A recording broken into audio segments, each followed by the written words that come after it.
Hello everyone, it's Clara. Now, I have already released a review which is spoiler free of Exit House of Riddles. This one is spoilers, spoilers, spoilers. I'm going to talk about most of the puzzles. It's not going to be a long video, but if you do not want the puzzle spoiling, then this is the wrong video. Watch the review. I don't want you getting spoiled. One thing that I will say, and this is a spoiler for my review, but I really enjoyed this one. I thought it was fairly simple, but I enjoyed it. So let's go and discuss some of the puzzles, shall we?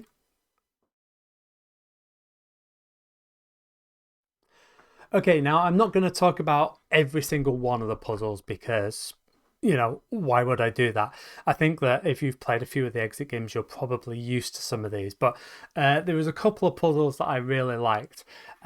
So if you have played it, you will know by now that there is one game where you use this blue ball, which comes in the box, and you are mapping out different things, and it makes a click, and you've got to count the number of times it hits the side of the box. It's so simple,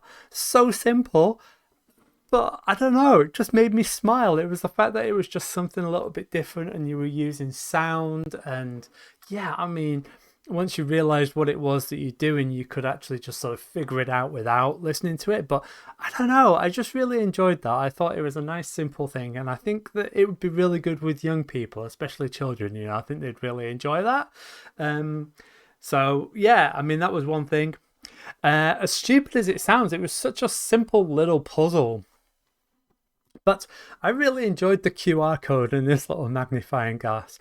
I got to admit that when I sort of turned it on, I was like, when I opened it up and I saw there was a QR code, I'm like, wow, I've got to follow a QR code. What is this? Is this the detective games?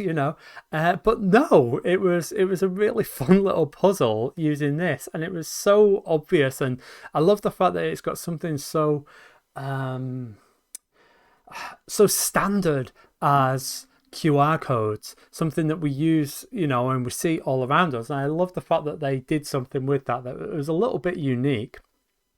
What I also like, and again, this is sort of coming if I was playing this with children or young people, that, effectively this is showing you that there is information hidden in QR codes. And how you get that information is normally you scan it, but in this case you're looking for it. And I like that as a little demonstration of how QR codes work. I know that sounds really silly, but I like the idea of breaking it down and using a QR code in a way that's really easy to teach. So I was a big fan of that. I'll be honest. One other puzzle that I thought was really fun. So in these exit games, we have used the boxes time and time again. Like, we're used to looking for information on them. You sort of, you're half looking at what's on the box before you even open it. Although, what was it? There was a number on here that I didn't see originally until I started looking at it a bit more closely. But I love that's fun, but you're sort of used to it. But the addition of this little device so that you knew exactly where you were looking at information, I just found that really neat. I thought that was really fun, and it was just, again, it's using the same sort of thing but doing it in a slightly different way, and it just made me smile when I saw that.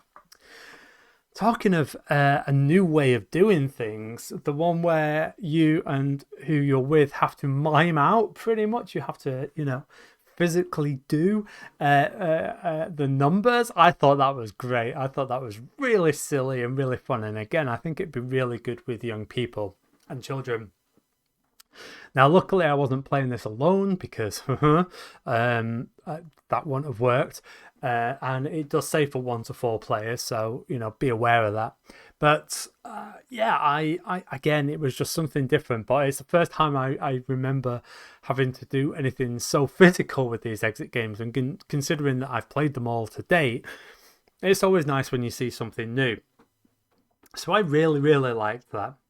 Now, I'm just looking sort of through my things. The one that I maybe so one puzzle that I overcomplicated, and we did overcomplicate it. So there is a puzzle where you have to look at a number, but you look at it through a glass of water. So I'm fully aware of the I learned the magic trick of the glass of water when I was really young, and you know, I do a physics related subject, so I understand about refraction. So as soon as I saw a glass of water, it was like, oh, the number's going to flip, and I knew exactly what we were trying to do. Where we overcomplicated it is that it says that in the picture, the glass of water was only covering up part of the alarm clock, and so we thought that you were trying to just flip half of the number. Which, if you're thinking, well, that's impossible, and how can you do it? Yeah, we spent ages trying to do it, and then we realized that it probably wasn't, and we just flipped the whole number, tried it, and it worked. But initially, we were trying to, because I think that the information was like, you know, set it up as it would. And we double checked with the clue cards, and the clue cards actually say, you know, set it up in the same sort of way. And if you're setting it up in the same sort of way, when we look back, it would have been, you know, that's sort of suggesting that you have to set it up where the glass is only covering half the numbers. But given the size of these things, that's just not a practical thing. So, yeah, we spent a while because, like I say, the numbers on the alarm clock in the picture were at half the top of the glass of water was halfway up the number. It was like, oh, maybe they actually want us to look at the reflections of the number to get new numbers, or maybe they, you know, they only want to turn half of the number. That's impossible. Again, probably totally overthinking it. And so that's on us, but at the same time, yeah, I think we just overthought that, if I'm honest. But so that was a bit frustrating, especially as, like, as soon as I saw the glass of water, the number, I just went and got a glass of water straight away because I knew what it was trying to say. So that's on me, overthinking it, trying to overcomplicate it. But yeah, some really fun puzzles here. So yeah, that's my discussion. The other puzzles I thought were fine. You know, I thought they were really good fun and I enjoyed them. And so, yep, that's my spoiler review.